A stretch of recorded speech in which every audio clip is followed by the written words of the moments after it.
You're listening to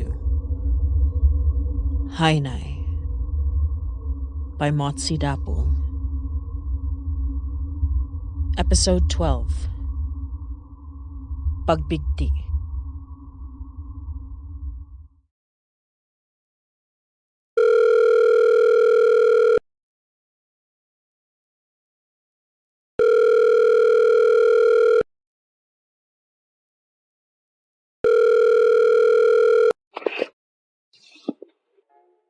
Hi, Nye. So, you wanted to hear about what happened to me this week. Start of, I spent the first 3 days doing editing work for a big project. NDA, all that, but it's definitely not one of your favorite shows getting its 4th season, wink wink. When I finally came up for air, I started spending my lunches over by the cute pink flower trees near Ryerson. Don't know what they are, but they're gorgeous. They're more like cherry blossoms, but the color, it reminds me a little of the bougainvillea from back home. Oh, yeah, and I made a friend. Would you believe me if I told you I met a homeless man named Cornelius? I know. Sounds like a wizard from a kid's book. The man was singing to the pigeons, and I bought him lunch. Gave me a little bow like I was old gentry. I think I've seen him around on Jarvis by the shelter, but I'm not sure. There were these men and women on young Dundas shouting about divine punishment and calls to repent, saying that the dead had risen. One lady pointed to me as a vessel of evil, saying I was an abomination. You know, the usual in young Dundas. And the rest of the week was just as uneventful. If you don't count the hanging ghost.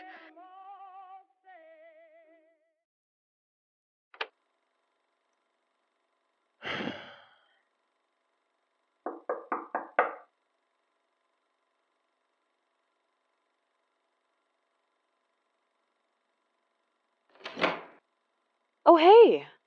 I didn't know you were coming over tonight. Yeah, sorry to drop by unannounced.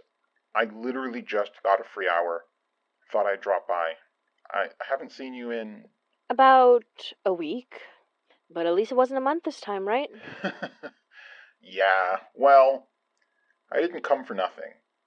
If you're considering kicking me out, Never. I know things have been weird, but you're always welcome here. You know that, right? I appreciate it. Hey, you got your thing back. Oh yeah, I dropped by Ashvin's store a few times this week, and he gave me my Lingling O back. He has his own thing now, thankfully. An actual charmed amulet from his family. The power in it was dormant, but immense. Handling something real must be novelty for him, huh? How does Murphy feel about you being passive-aggressive about his boyfriend? Says it's his favorite comedy routine. Speaking of, um, amulets, charms, it's why I actually dropped by tonight.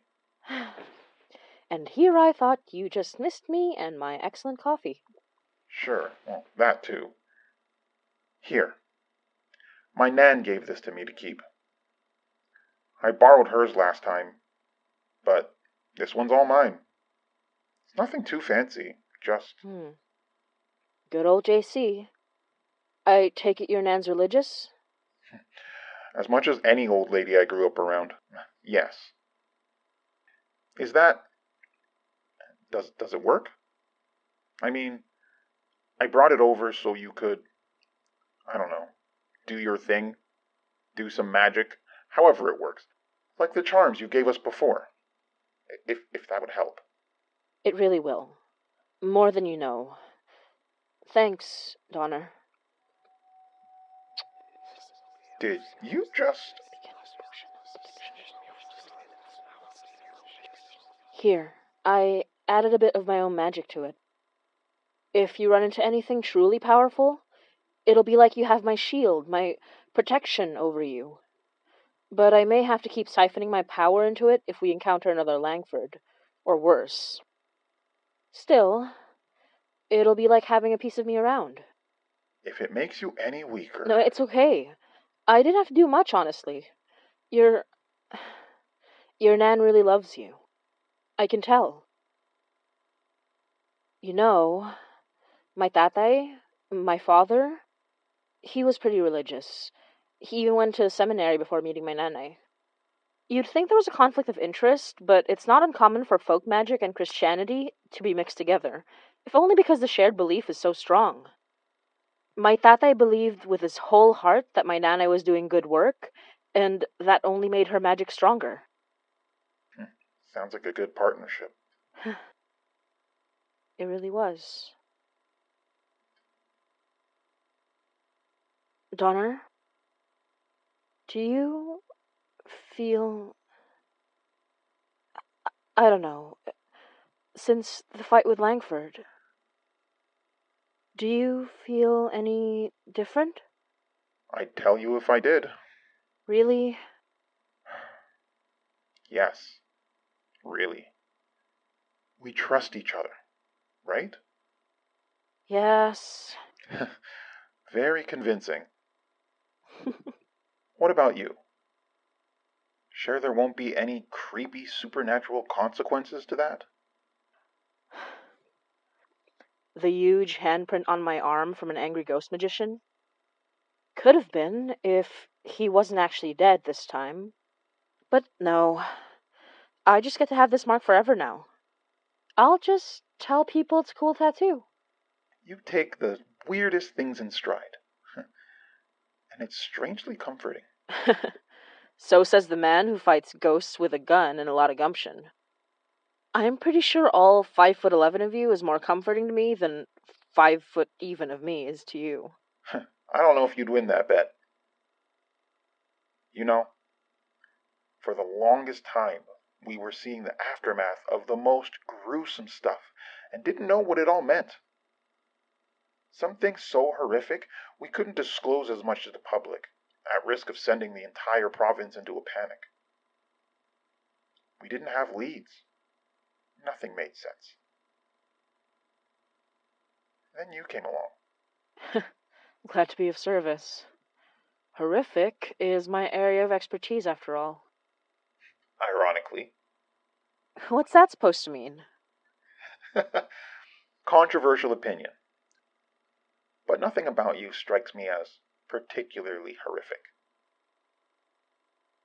Huh. Mari? Oh, sorry. I was just. I just remembered something. And I'm tired. Right, of course. Oh, jeez. I'm sorry to keep you. Donner, when I said you're always welcome here, I wasn't just saying that. Thank you. And for this. Of course. Ingat, Donner. You said that before. After George May. What does it mean? It's what we Pinoys say when we say goodbye. Usually. It means be careful. Be safe. Then, same to you, Mari.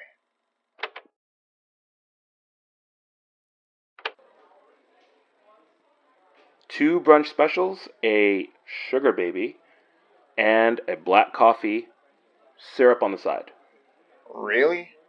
Hey, I didn't order it. What?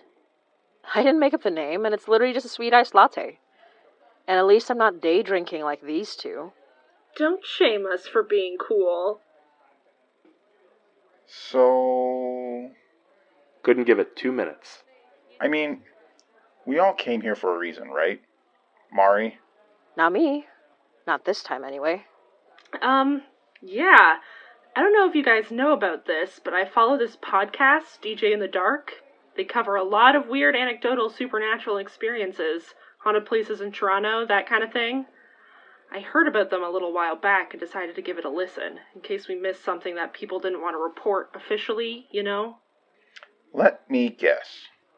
The guy we saved from the weird cabinet had a good time calling in his experience, though, to be fair, he was mostly high. I'm not sure, but how secret did y'all want to keep this? Wait, we were trying to keep it secret? Oh, the goal is not sending the city into a frenzy. Well, mostly. No more than usual, anyway. Guess that answers that question. The reason I bring up our friendly neighborhood DJ up is because they mentioned some weird stuff going on that sounds a bit like our little foci problem, and then some. Half of it might be garbage, but I know better than to dismiss it all out of hand. It's a good enough source. Anything specific? An oldie, but a goodie. Apparently, Christie Mansion's been acting up recently. You guys know the story? No way.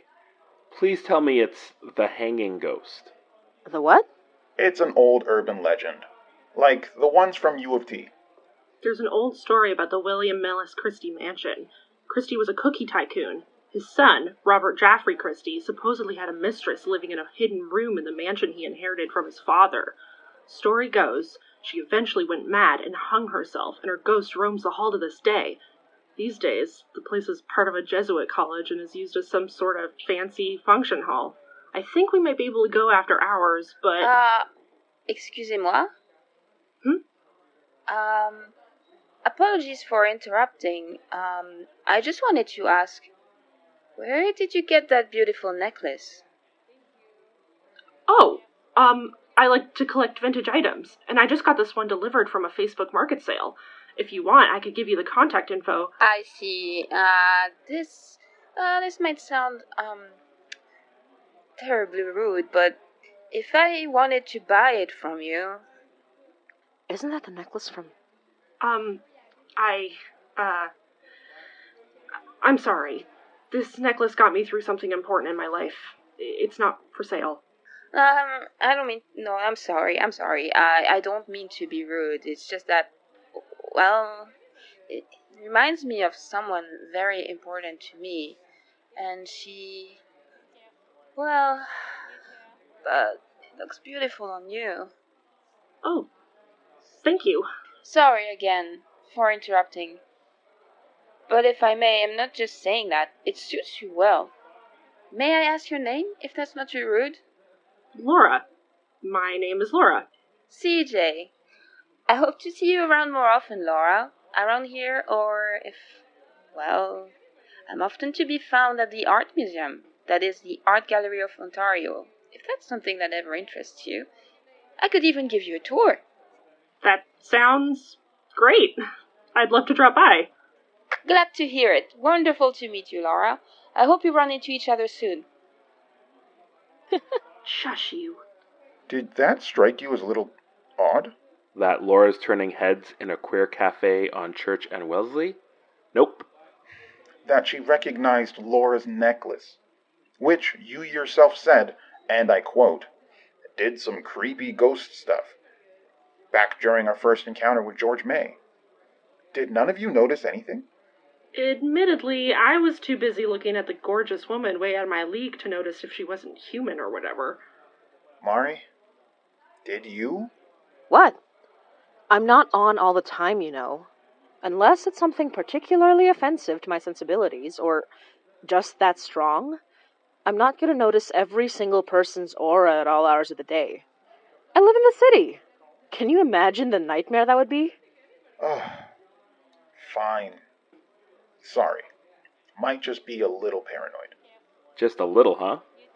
Come on, bud. I know this is technically a work meeting, but if our designated magic radar can turn it off once in a while to have fun, then so can you. Oh, yeah.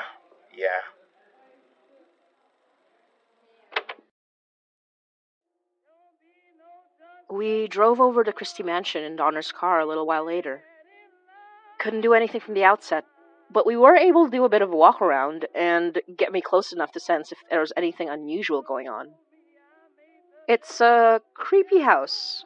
Gorgeous, but creepy. And that was before I actually got the feeling for anything off about it under the surface. I can't imagine anyone thinking it'd be a good idea to settle in a house with such a history, but then again, Jesuits. I guess that explains everything when it comes right down to it. It kind of reminds me of Catholic school. Old, two-white statues of Mother Mary with glassy eyes and hands that felt like they moved position every other time you looked at her. Eyes that we all imagined would one day bleed like in the stories. For the longest time, it felt like Canada didn't have that strange, musty old fear that could really get under my skin, but the longer I've been in Toronto, the more I realize that it wasn't my fear, so I didn't see it at first. But I see it now. We agreed to meet up at the mansion in the late evening. Whatever Donna and Murphy were able to pull to get us access helped, and I got to do a little bit of my own research. There was just a bit of a snag, though.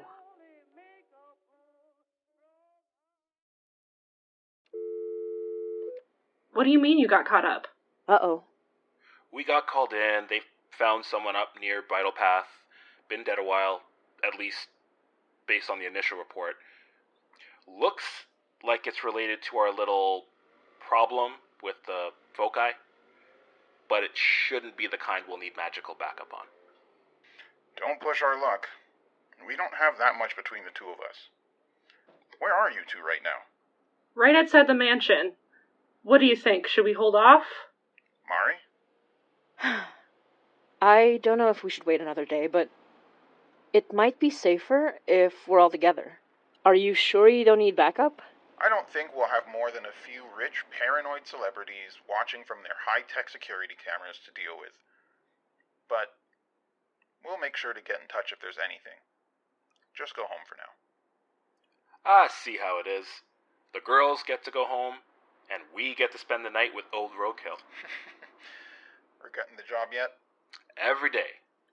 But I'm here, aren't I? You two get home.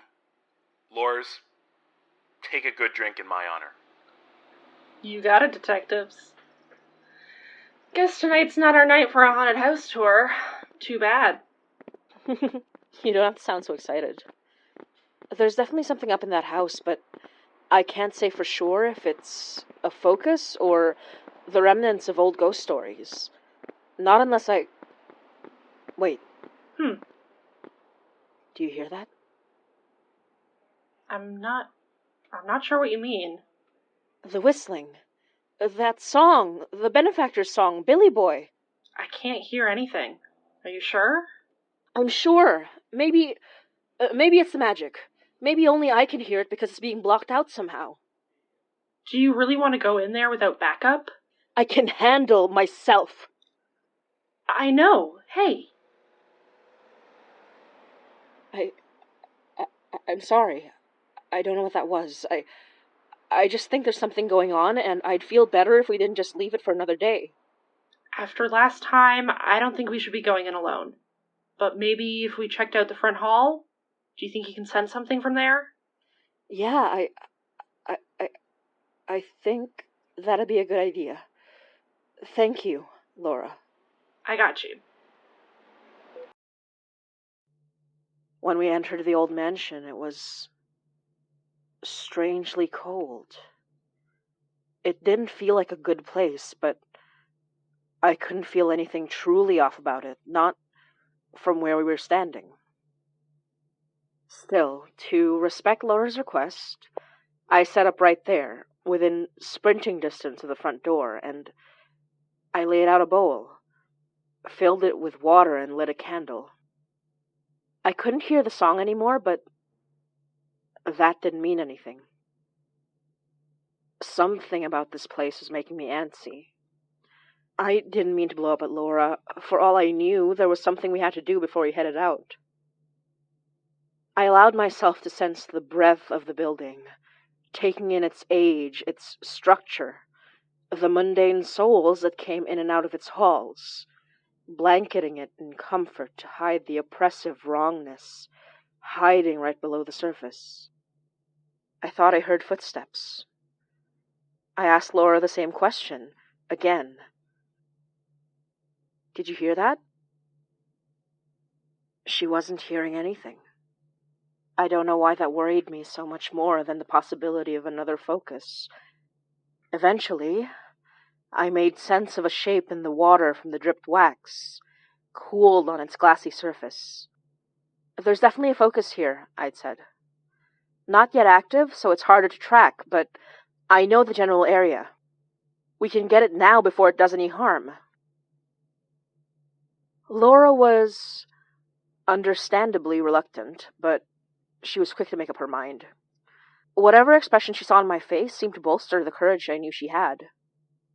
In and out, then. Come on. Don't want to spend any more time here than we need to. Oof, don't tell me they cursed Jesus. They didn't curse Jesus. But there is something behind a statue. Could you? Got it. Thank you, tall lady. I'm not that tall. You're just... If you say it, I'm gonna kick you in the shins. fun size. Frick you, my friend. Oh, there! See that? Don't tell me I need to put my hand in there. I mean, I do it, but Oh, fine. there are very few benefits to being 5 feet tall, but I do sometimes see the appeal. Oh my god! What? What is it? I think a spider crawled on my hand. Ugh. But here. Looks like an old tin. Whether it held candies, tobacco, or, I don't know, cocaine is anyone's guess. Got it out of the weird little secret Jesus hole. Please never say that again. And put the statue back up. My guess is whoever hid this thing away either knew a blessed image of Christ would keep it dormant, or the Jesuits who moved in here felt bad vibes and thought this would keep them safe. You're telling me you can fight evil death magic with Jesus? Strong belief and strength of will are important parts of how a lot of magic operates. It's why Catholic priests are capable of exorcisms. It's also why a lot of Filipino shamans incorporate Catholic symbolism into their spells. So what? I just slap a cross on and I'd be 15% more protected from evil ghosts? How religious are you? Uh, Then it won't help much. Unless it was twice, thrice, multiple times blessed by someone who had the kind of belief that could drive out demons, or from powerful holy sources. Is that how your magic works? Not entirely, though my tatay, my father, he was definitely religious.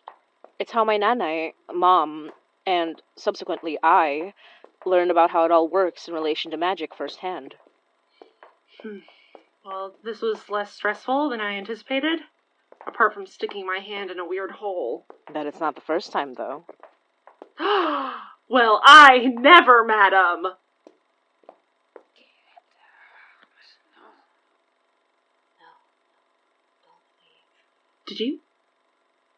Did you hear that?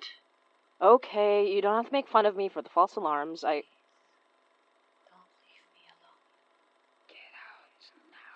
Pars before it's too late. Que ce soit trop tard. Okay, I definitely heard that. Shoot. I'm thinking we should listen. What? Laura, we can't stay here. What? Yeah, of course not. I'm saying we need to leave. Wait. What did you hear? I heard someone telling us to get out, which we should do right now. I heard someone saying we can't leave. Laura! Stay together! Oh god. What did I say? We never should have gone inside. How did I let you talk me into this? We'll be fine. This was the only focus in the building. Whatever else is going on, it's not going to be as bad as George May. I love how confident you are when you're sure we aren't going to die. Come on. The faster we figure out what's going on, the faster we can get out. How's the signal looking? Non-existent. Looks like we can't call for backup. Weird. Oh no. No way. I'm the one who says weird. Or Rick Murphy. Or even Donner. Not you. This is like the time me and Donner investigated the woman with the baby bottle. Or the time we came to find you when you were in that loop. But there isn't another focus around this place. Otherwise, I'd have sensed it much easier than the dormant one. So you're telling me it walks like a duck, quacks like a duck, but it might be a freaking quail for all we know. I encountered something else with Donner a little while back that wasn't because of a focus. At least, not at the time we were there. This might be something similar. Something terrible might have happened that made this place more susceptible to hauntings. It'd explain how the incidences DJ described have been ramping up, but the one focus that's here hasn't been activated. A lot of good guesses, but any suggestions on how we fix the leak? If it isn't our usual bread and butter evil magic artifact. We find its focal point and do a regular spiritual cleansing. I have the tools, we just need to find the part of the building that's most active. Yeah, okay. Sounds good. I am sorry. I didn't mean to put you in danger again. I just thought I heard him. He sounded so close. That benefactor George May kept talking about? Yeah. He has his own favorite song, this old rhyme called Billy Boy. Donner said he heard it a few times in a few of our cases. It's very likely he's on site for a lot of the foci activating, and after we lost our lead with George May, I didn't want to lose another one. I get it. I do. But, Mary, I didn't hear any whistling out here, and it's not like I haven't heard the creepy sounds from our other little misadventures. And just now, in the front hall, we heard totally different things. Do you think just maybe... Whoa! Mary, what? Don't turn around. Mary... Don't leave me alone. I won't leave you alone. I'm here to help. You have to leave out the window if you must. Mary, did you... Liar. You want to leave me behind. Hide me away. Like he did. I won't let you. Laura, get down!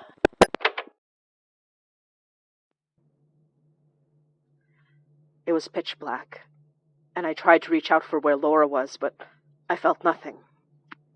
I heard everything, though. Heard the creak of a weight swinging from an old, frayed rope.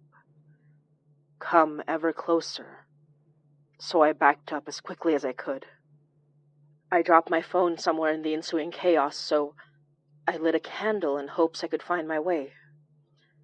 I found a wall and stuck to it as I tried to make my way in the meager light, but I eventually found that the halls stretched before me, seemingly without end.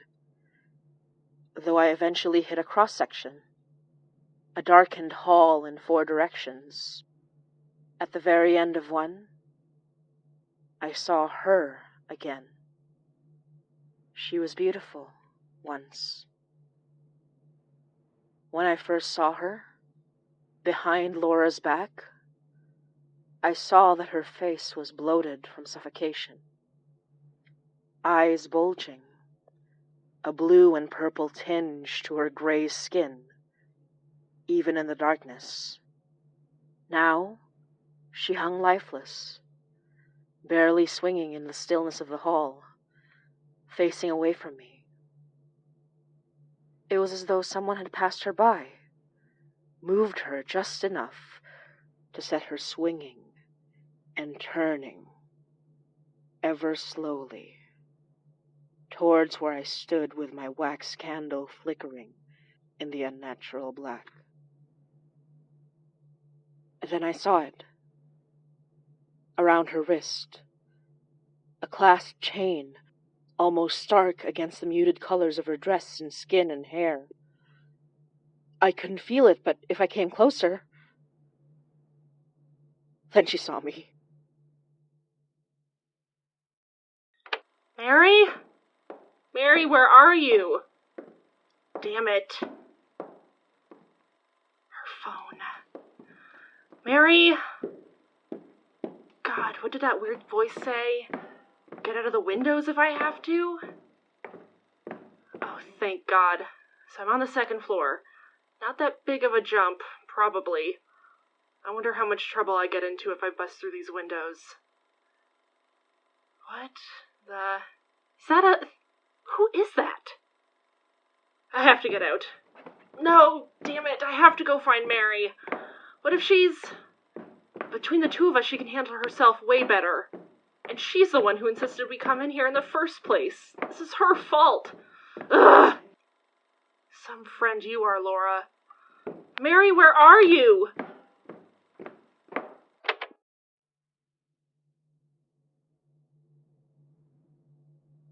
I dropped my candle as soon as she came upon me, dead hand reaching. It went out immediately. I wasn't sure if I was grateful it didn't set the whole place on fire or terrified of being plunged back into the dark. I felt a sharp pain along the skin on my wrist, the handprint scar there reacting to her almost touch. I'm not a big person. Well, I am, but I'm not a tall person. So as soon as I turned the corner, I crouched tight against the wall and held my breath. I couldn't breathe, couldn't let myself breathe, but I heard it, heard her.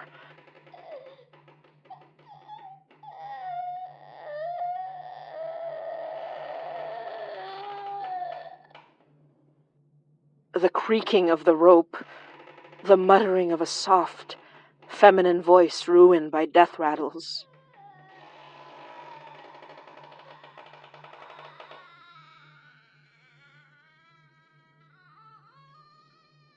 I even felt the soft brush of her dress against me as she passed me by. I didn't dare take a breath until I could barely hear the creaking of her rope.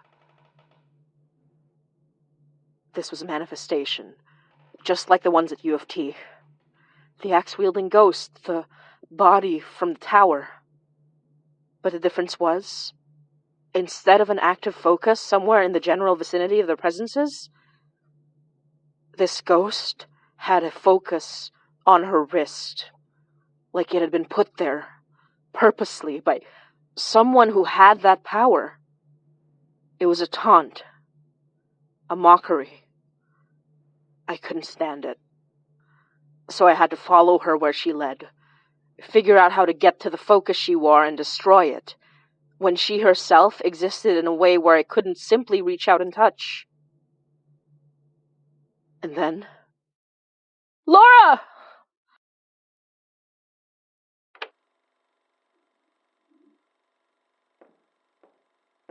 Mary, are you there? Oh, candle. God, Mary, please be okay.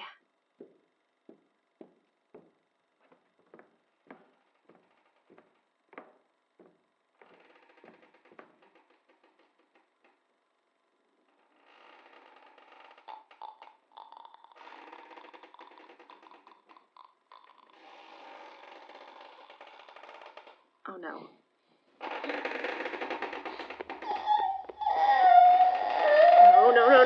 No.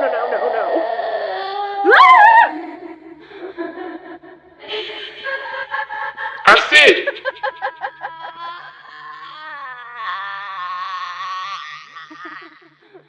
You can't touch me! Not with that thing on your wrist. Foolish shade. And then again, you couldn't touch anyone without it. What? You? Give it to me, little ghost.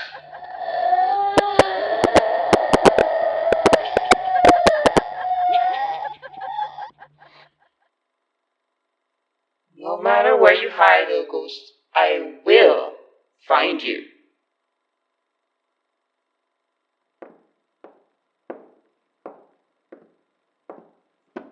Are you alright? You? You're that CJ lady. How did you... What are you? Why didn't that thing attack you? Are you like Mary or... Mary? Is that your friend? The fool girl who came running when she heard this song? Shh. You have to get out now before that disgusting shade comes back. Please, I need to find Mary. She could be hurt, or... I don't know. I don't think she even has a light source. Absolutely not. He called to her specifically. I will not get involved with someone he has set his eyes on. I've already gone too far by coming to help you. If you had just listened the first time I told you to leave. That was you? Then you're like Mary. You have... You're magic. In a sense. Come, I will let you through a path out of this place. Please. No. Now leave before I force you out.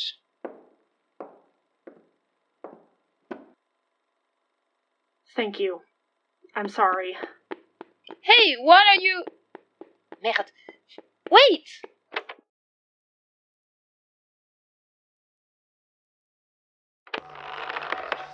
Come on. Where are you, really?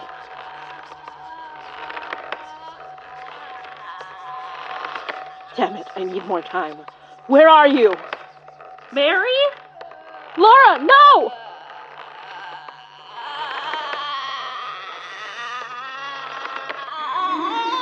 I've had enough of this.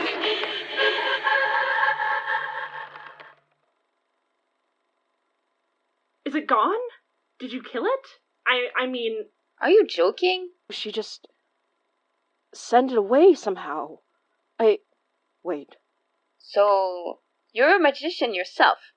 Just like, I don't understand why you were so concerned. She's clearly handling herself fine. Mary, are you okay?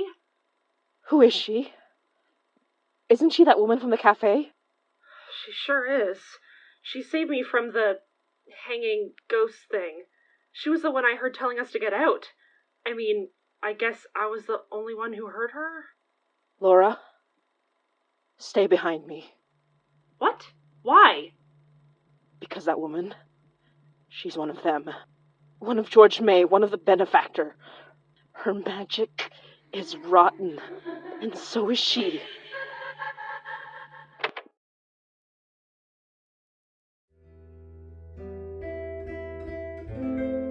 You're listening to Hainai by Motsi Dapul.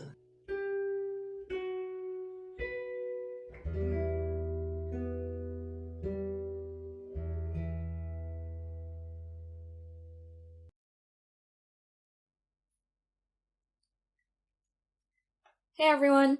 This is Reg Helly, co-creator and co-producer of Hainai. Hainai is a podcast produced by Motsi Dapple and me and licensed under a Creative Commons Attribution, Non-Commercial Share-alike 4.0 International License. Today's episode was written and directed by Motsi Dapple, who also plays the role of Mary Datuin. The role of Laura was voiced by Abigail Rhodes. The role of Donner was voiced by Leon Johnson. The role of Murphy was voiced by Edward Boxler. And the role of CJ was voiced by Laurence Pierlay. To help support the production of Hainai, you can buy us a milk tea at coffee or subscribe to our Coffee Gold at coffee.com/HainaiPod. That's ko-fi.com/HainaiPod. Or you can subscribe to our Patreon at patreon.com/HainaiPod.